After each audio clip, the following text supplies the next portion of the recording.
An official International Society of Sports Nutrition position paper covering keto diets notes the ergolytic effects of keto diets on both high and low-intensity workouts.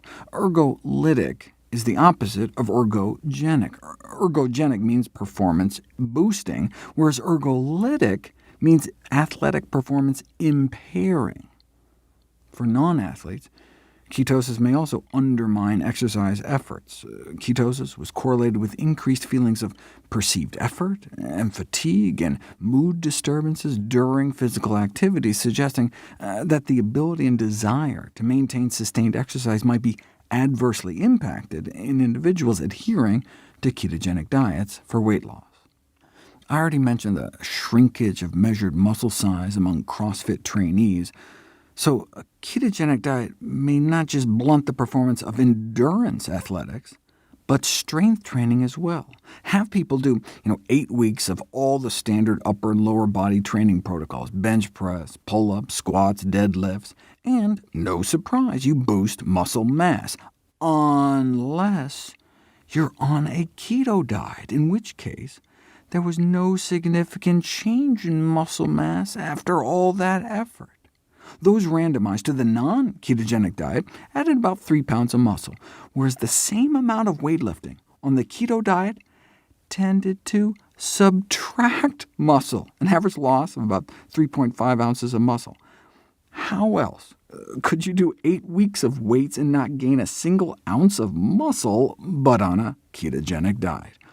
Even keto diet advocates call bodybuilding on a ketogenic diet an oxymoron. What about bone loss? Sadly, bone fractures are one of the side effects that disproportionately plagues children placed on ketogenic diets, along with growth stunting and kidney stones. Ketogenic diets may cause a steady rate of bone loss, as measured in the spine, presumed to be because ketones are acidic, and so keto diets can put people in what's called a chronic acidotic state. Some of the case reports of children on keto diets are truly heart-wrenching. One 9-year-old girl seemed to get it all: osteoporosis, bone fractures, kidney stones, and then she got pancreatitis and died. Pancreatitis can be triggered by having too much fat in your blood. A single high-fat meal can cause a quintupling of the spike in triglycerides in your bloodstream within hours of consumption, which can put you at risk for inflammation of the pancreas. She had a rare genetic disorder called glucose transporter deficiency syndrome, where you're born with a defect in ferrying blood sugar into your brain. This can result in daily seizures starting in infancy, but a ketogenic diet can be used as a way to sneak fuel into their brains.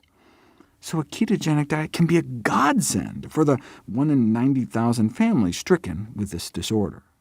As with anything in medicine, it's all about risks versus benefits. As many as 30% of patients with epilepsy don't respond to anti-seizure drugs, and the alternatives aren't pretty, including things like brain surgery. This can mean implanting deep electrodes through the skull, or even removing a lobe of your brain. This can obviously lead to serious side effects, but so can having seizures every day. So if a ketogenic diet helps with seizures, the pros can far outweigh the cons. For those just choosing a diet to lose weight, though, the cost-benefit analysis would really seem to go the other way. Thankfully, you don't need to mortgage your long-term health for short-term weight loss. We can get the best of both worlds by choosing a healthy diet.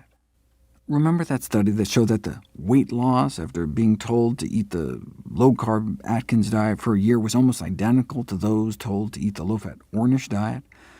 The authors concluded this supports the practice of recommending any diet that a patient will adhere to in order to lose weight. That seems like terrible advice. There are regimens out there like the Last Chance diet, which evidently consisted of a liquid formula made from leftover byproducts from a slaughterhouse, that was linked to approximately 60 deaths. Well, it did promise to change people's lives. An ensuing failed lawsuit from one widower laid the precedent for the First Amendment protection for deadly diet books. It's possible to construct a healthy low-carb diet, or an unhealthy low-fat diet. A diet of cotton candy would be zero fat. But the health effects of a typical low-carb ketogenic diet like Atkins are vastly different from a low-fat plant-based diet like Ornish's. Not only would they have diametrically opposed effects on cardiovascular risk factors in theory, based on fiber and saturated fat and cholesterol contents of their representative meal plans, when actually put to the test, low-carb diets were found to impair artery function.